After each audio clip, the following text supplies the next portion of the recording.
2024 के चुनाव नतीजों के बाद जब पूरी दुनिया कह रही थी कि बीजेपी सत्ता से दूर हो चुकी है, जब विपक्ष ने 240 सीटें गिनकर जश्न मनाना शुरू कर दिया था, तभी विपक्ष के अरमानों पर पानी फिर गया।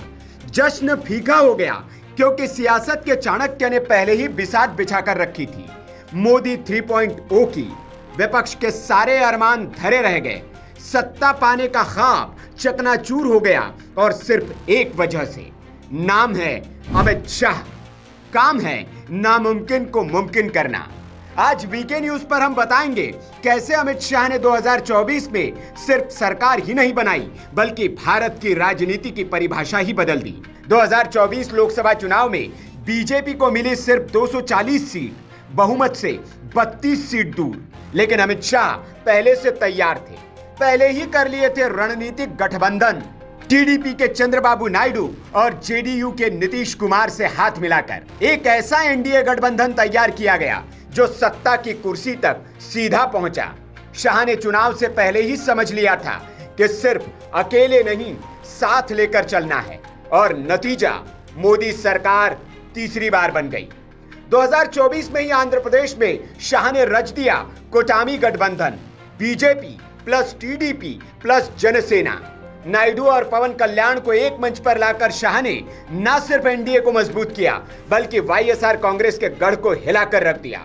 लोकसभा में टीडीपी को 16 सीटें, बीजेपी को 3 और जनसेना को 2 सीटें मिली। विधानसभा में तो कमाल ही हो गया, टीडीपी को 135 सीटें, बीजेपी को 8 और जनसेना को 21 सीटें मिली। ये थी शाह की दक्षिणी भारत में पहली बड़ी स्ट्राइक।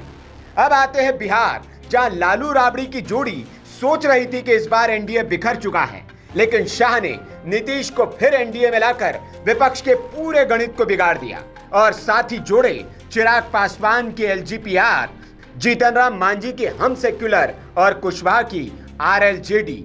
जातीय समीकरण ऐसे सेट किए, पासवान, कुर्मी, मुसहर, कुशवाहा हर तबका एनडीए के साथ। परिणाम, बिहार की 40 में से 30 सीटें एनडीए के खाते में आई।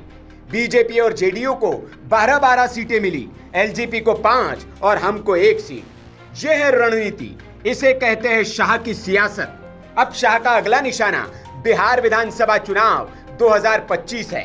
टारगेट है 225 से ज्यादा सीटें।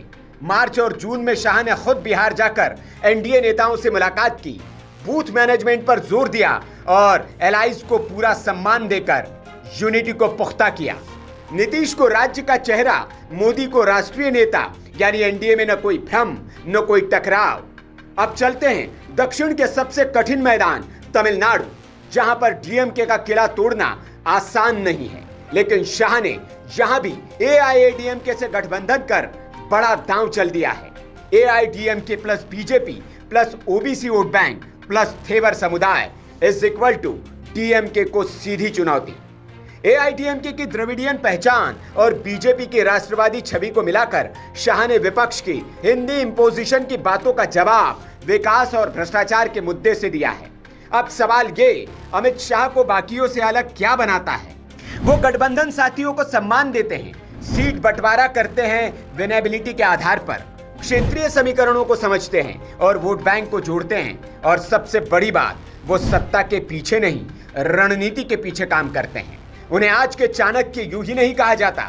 जब विपक्ष कंफ्यूजन में जीता है तो अमित शाह रणनीति में जीतते हैं। 2024 का चुनाव साबित करता है अब भारत में सत्ता सिर्फ सीटों से नहीं, स्ट्रेटेजी से मिलती है, और उस स्ट्रेटेजी का नाम है अमित शाह। ये भारत के सबसे सफल राजनेता की कहानी है जिसने गठबंधन को जीत की मशीन बना दिया है। Bureau report, VK news. VK news, राष्ट्र के नाम।